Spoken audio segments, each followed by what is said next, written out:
Assalamualaikum warahmatullahi wabarakatuh, dan salam sejahtera untuk kita semua. Pada pertemuan ketiga untuk mata kuliah Manajemen Sumber Daya Manusia, materi yang kita akan bahas adalah tentang Discrimination and Equality of Employment atau diskriminasi dan kesetaraan terhadap tenaga kerja. Sumber referensi yang digunakan untuk materi ini adalah dari Mathis dan Jackson, kemudian dari Stewart dan Brown, kemudian dari Kementerian Tenaga Kerja dan Transmigrasi tentang panduan kesetaraan dan non-diskriminasi di tempat kerja di Indonesia. Setelah mempelajari materi ini, diharapkan kita mampu memahami konsep, prinsip, dan standar tentang diskriminasi dan kesetaraan tenaga kerja di Indonesia. Sekilas tentang dasar dari diskriminasi, aturan tentang diskriminasi, yaitu dari Konvensi Diskriminasi tahun 1958 nomor 111. Ini dari International Labour Organization. Disampaikan bahwa tujuan konvensi diskriminasi adalah melindungi semua orang dari diskriminasi di tempat kerja.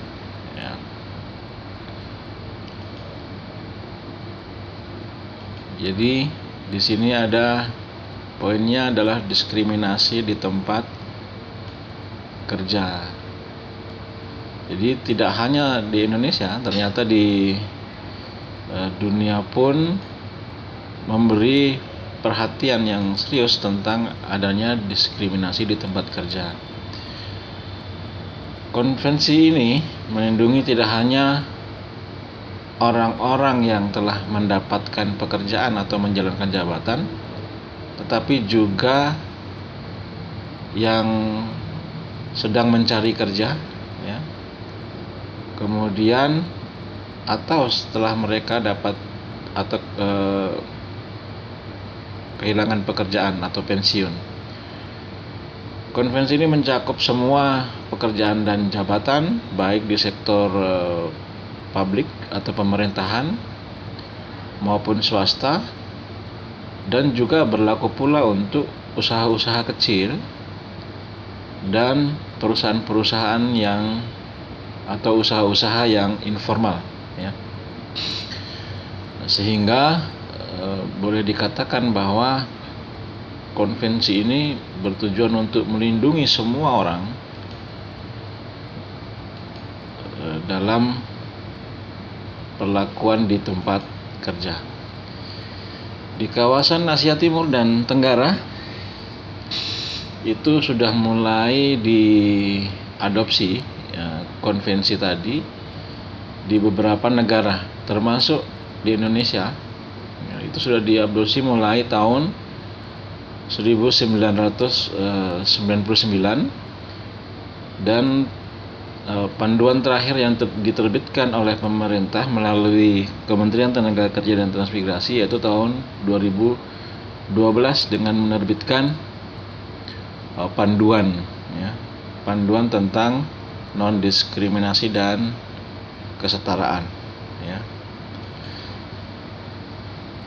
Pernyataan Konstitusi Organisasi Perburuhan Internasional atau International Labour Organization dinyatakan bahwa semua manusia tanpa memandang ras, kepercayaan, atau jenis kelamin memiliki hak untuk mengejar kesejahteraan material maupun pengembangan spiritual secara bebas dan bermartabat dengan jaminan ekonomi serta kesempatan yang sama, ya, serta kesempatan yang sama.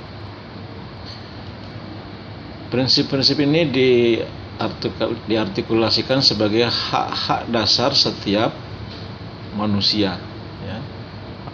Jadi merupakan hak-hak dasar setiap manusia. Berarti perlakuan untuk tidak didiskriminasi itu merupakan hak asasi dari manusia, ya. Jika perlakuan yang benar terhadap seorang manusia, maka secara otomatis akan benar bagi seluruh masyarakat dan juga baik bagi sebuah perekonomian maupun sebuah bangsa. Dalam komunitas internasional, ILO mengemban mandat untuk mempromosikan keadilan sosial dan memastikan pekerjaan yang layak bagi semua dengan cara membantu negara-negara anggotanya melawan diskriminasi dan mempromosikan kesetaraan di dunia kerja. Di Indonesia sendiri, kata-kata keadilan sosial itu kita ingat ini ada pada sila kelima, ya, dalam Pancasila, ya, keadilan sosial bagi seluruh rakyat Indonesia. Dan di dalamnya tentu termasuk di dalamnya perlakuan untuk memperoleh pekerjaan yang layak bagi semua orang, sebagai semua rakyat Indonesia. Pentingnya kesetaraan bagi manusia, masyarakat, dan bisnis. Di tingkat perorangan, diskriminasi melanggar martabat manusia dan bisa mempengaruhi produktivitas. Pada tingkat masyarakat, diskriminasi menghalangi keadilan dan kohesi sosial. Kohesi sosial ini hubungan dalam antar individu dalam masyarakat. Pada tingkat perusahaan, kesetaraan kesempatan dan perlakuan menciptakan suasana kerja yang kondusif di dalam perusahaan itu. Jika suasana kerja kondusif atau adil, maka bisnis perusahaan itu bisa berlangsung dengan baik, ya. Pada tingkat ekonomi makro, perekonomian sebuah negara, diskriminasi bisa saja melumpuhkan pembangunan sosial maupun pembangunan ekonomi. Apalagi saat ini kita sedang masuk dalam era globalisasi, di mana tenaga kerja pada saat ini bisa bekerja di mana saja, di negara mana saja yang diinginkan, sehingga tentu diskriminasi diharapkan sudah tidak ada lagi. Definisi diskriminasi merupakan pembedaan dalam bentuk apapun, pengecualian atau pemilihan yang dibuat berdasarkan ras atau suku, warna kulit, ya, kemudian jenis kelamin, agama, pendapat politik, asal kebangsaan atau kewarganegaraan, atau asal-usul sosial yang berdampak pada menghilangkan atau menghambat kesetaraan kesempatan dan perlakuan dalam pekerjaan dan jabatan. Unsur-unsur diskriminasi bisa kita lihat dari unsur-unsur penyebabnya, kemudian fakta dan efeknya. Untuk penyebab adanya diskriminasi, tadi sudah disinggung, yaitu jenis kelamin, ras, warna kulit, agama, asal-usul sosial, kebangsaan, pendapat politik, dan lain-lain. Ini merupakan penyebab yang bisa menimbulkan perbedaan, ya, dalam perlakuan. Jadi misalnya untuk jenis kelamin ada laki-laki dan perempuan. Nah, perbedaan dalam perlakuan muncul di tempat kerja, misalnya perlakuan pada tenaga kerja yang pria dan wanita kadang-kadang masih ada perbedaan. Begitu juga untuk ras, ya, suku atau warna kulit, kemudian agama dan seterusnya. Kemudian fakta lain yang muncul akibat adanya perbedaan-perbedaan, yaitu pengecualian dari kesempatan untuk memperoleh pendidikan, kesempatan untuk berkembang, kesempatan untuk promosi, berkarya, dan lain-lain. Kemudian akibat yang ketiga yaitu adanya pemberian pengutamaan, ya. Pemberian pengutamaan berdasarkan perbedaan-perbedaan yang disebutkan tadi. Efek dari adanya fakta yang terjadi di dunia kerja, maka hasil ketenagakerjaan itu menjadi tidak setara di perusahaan, dan ini bisa berpengaruh pada suasana kerja di sebuah perusahaan yang akan mempengaruhi kelangsungan bisnis perusahaan itu ke depan. Kesetaraan kesempatan dan perlakuan itu diibaratkan sebagai dua sisi dari sebuah mata uang yang sama. Di satu sisi ada kesetaraan, di sisi lain ada diskriminasi. Diskriminasi berarti tidak ada kesetaraan.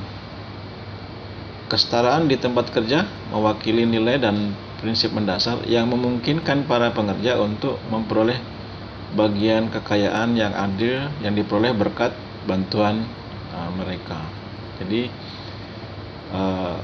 di tempat kerja, di perusahaan, kadang-kadang memang kita masih menjumpai ibarat satu mata uang, ada kesetaraan tetapi masih terdapat pula diskriminasi, ya. Nanti kita akan lihat jenis-jenis diskriminasi. Yang diharapkan dari tempat kerja adalah pertama, prinsip kesempatan setara dalam bekerja, ya, yaitu harus dipastikan bahwa orang-orang memiliki kesempatan yang sama atau setara untuk mengembangkan potensi mereka sepenuhnya dan dapat mengalokasikan waktu dan energi untuk mendapatkan imbalan tertinggi. Yang kedua, prinsip kesetaraan perlakuan di tempat kerja. Ini untuk memastikan bahwa kinerja pekerjaan orang diberikan imbalan sesuai dengan produktivitas dan prestasi mereka, ya. Jadi kesetaraan yang dimaksud di sini bukan berarti semua orang mendapatkan imbalan yang sama, tetapi disesuaikan dengan tingkat produktivitas dan prestasi, ya. Jadi kesetaraan itu harus sesuai dengan produktivitas dan prestasi di tempat kerja. Kemudian jenis-jenis diskriminasi Diskriminasi yang pertama adalah diskriminasi dalam undang-undang dan praktik, kemudian diskriminasi langsung, 3 diskriminasi tak langsung, 4 diskriminasi struktural, 5 pelecehan. Jenis-jenis diskriminasi ini akan kita jelaskan pada slide berikut. Pertama, diskriminasi dalam undang-undang dan praktik. Apa maksudnya? Diskriminasi dapat hadir dalam undang-undang atau peraturan, dikenal dengan istilah de jure, ya, dan atau ada dalam kenyataan dan praktik, dikenal dengan sebutan de facto. Jadi kalau dalam undang-undang itu de jure, tapi dalam praktik itu namanya de facto, ya, de facta, ya, yuridis, ya. Kemudian sebuah kitab peraturan perburuhan yang mengatur bahwa orang dari satu kelompok etnis akan memperoleh bayaran yang lebih rendah dari kelompok etnis lainnya karena asal etnis mereka itu merupakan diskriminasi de jure karena tercantum dalam peraturan, ya. Jadi apabila diskriminasi itu terjadi dan tercantum jelas secara tersurat dalam sebuah peraturan atau secara tertulis dalam sebuah peraturan, maka itu disebut sebagai diskriminasi de jure, ya. Diskriminasi de jure. Kemudian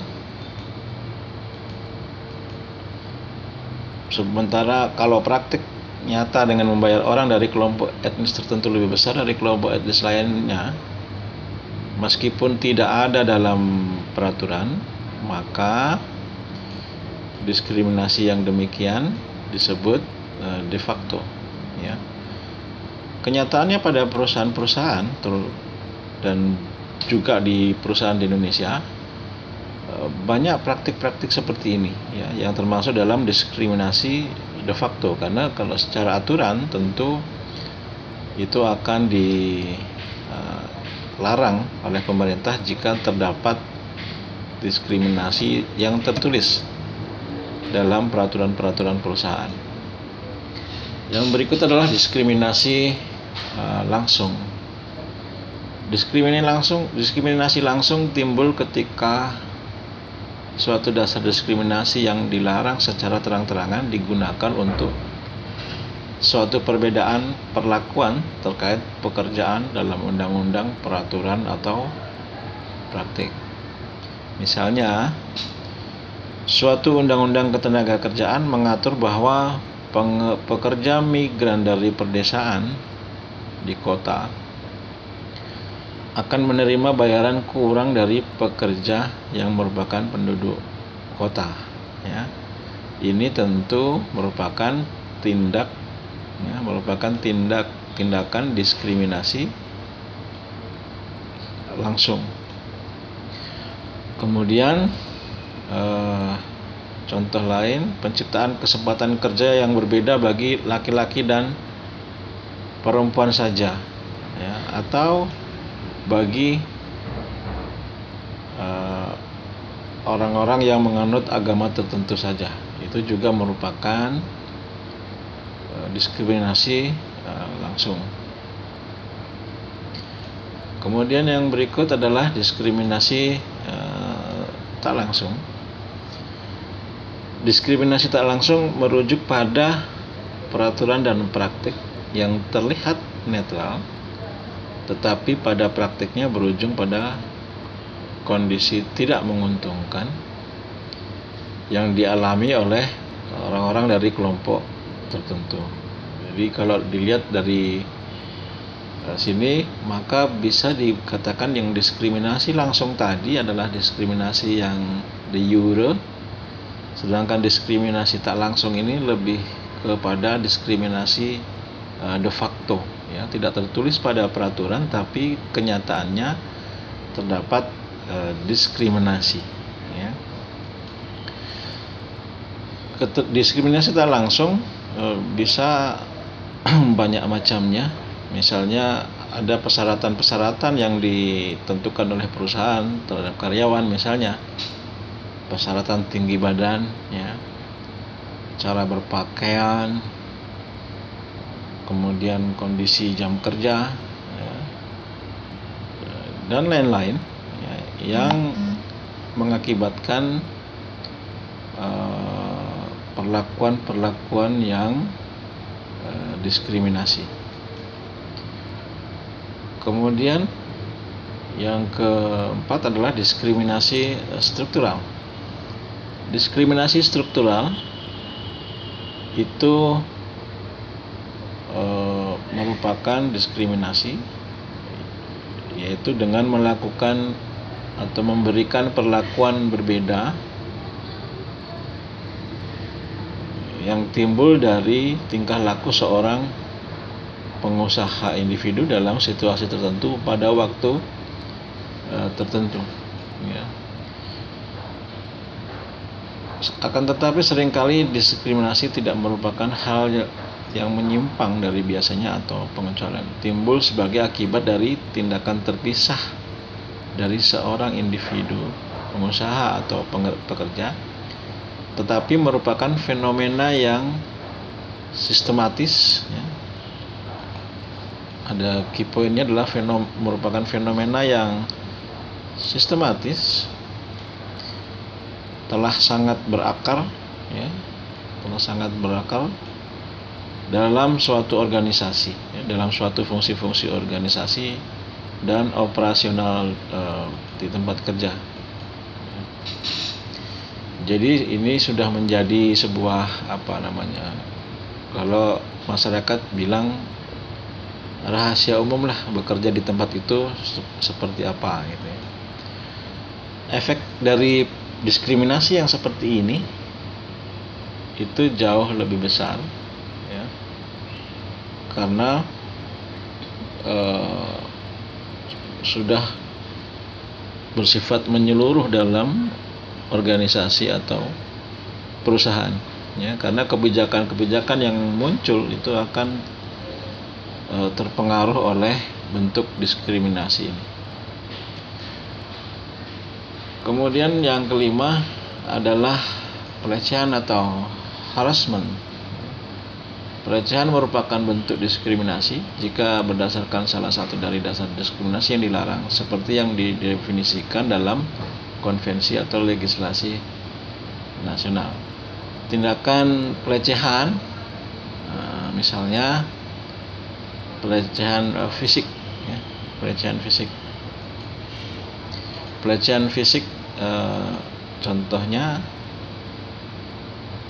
misalnya kekerasan seksual, fisik, kekerasan seksual atau kontak fisik yang tidak diharapkan, seperti mencium, menyentuh, atau yang lebih parah lagi adalah memaksa, ya.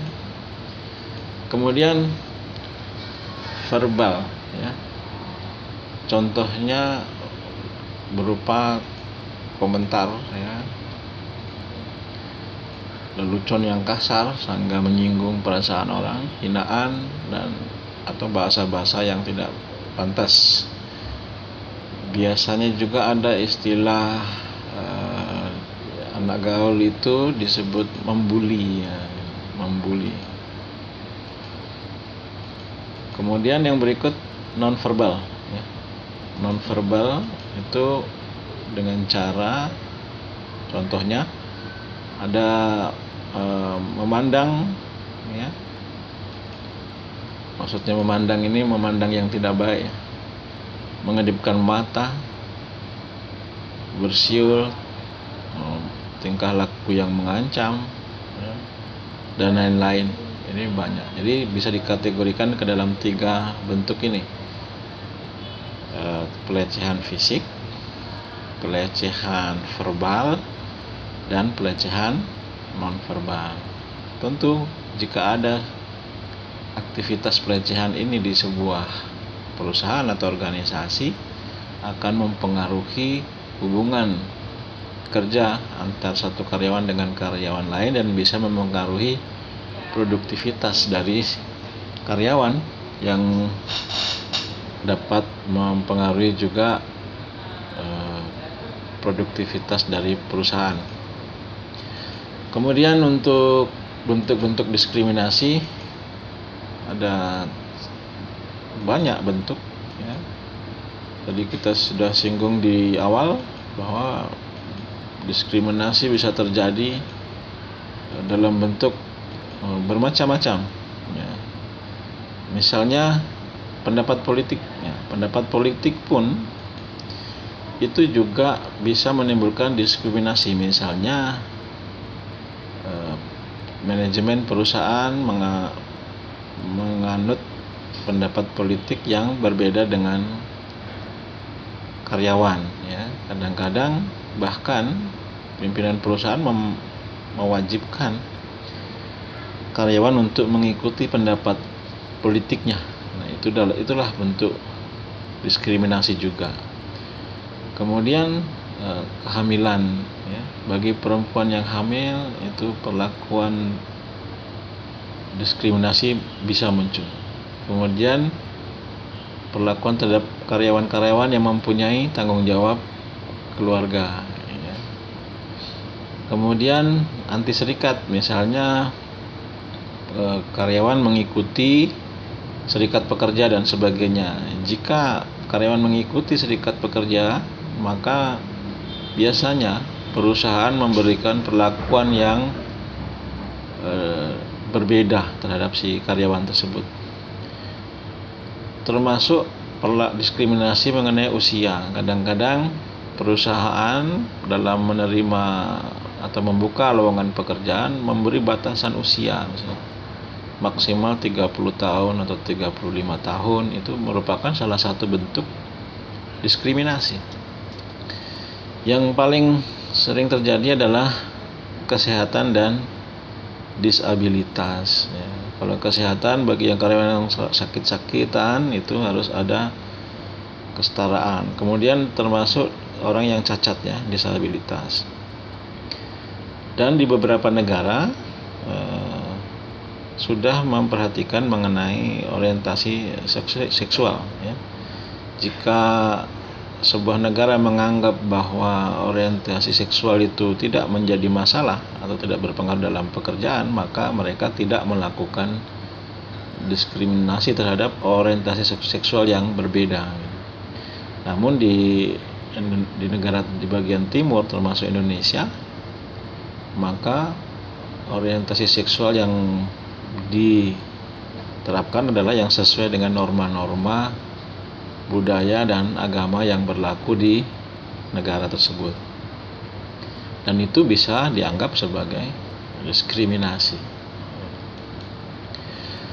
Nah, inilah masih banyak yang lain sebenarnya bentuk-bentuk diskriminasi yang bisa saja muncul. Non diskriminasi dalam siklus pekerjaan itu bisa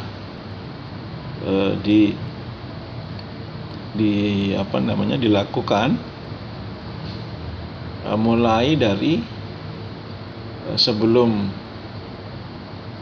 orang bekerja, selama dia bekerja, dan setelah bekerja. Jadi ketiga tahapan ini sudah harus mulai diperhatikan terutama oleh pemerintah, ya, dalam menciptakan keadilan sosial terutama dalam pekerjaan.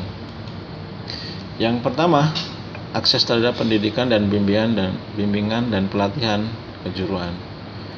Yang kedua, akses ke pekerjaan, ya, dan pemanfaatan layanan ketenaga kerjaan. Ketiga, akses terhadap jabatan-jabatan tertentu. Kemudian 4, kondisi pekerjaan, pengupahan yang setara untuk pekerjaan dengan nilai yang setara. Pengembangan karir berdasarkan karakter individu, pengalaman, kemampuan, dan ketekunan. Kepastian akan masa bekerja. Misalnya saja aturan mengenai pegawai kontrak. Itu tidak boleh terlalu lama karena pegawai kontrak itu mengandung unsur ketidakpastian masa kerjanya. Karena setelah habis masa kontrak, maka dia tentu tidak bekerja lagi di perusahaan tersebut. Dan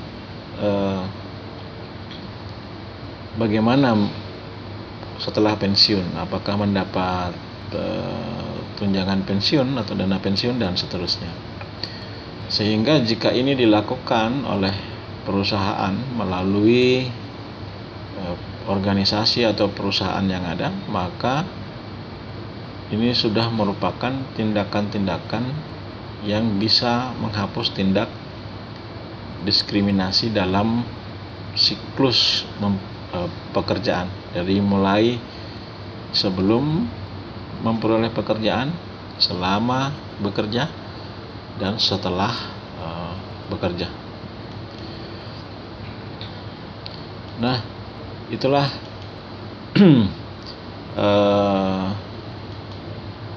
itulah materi dari pertemuan ketiga.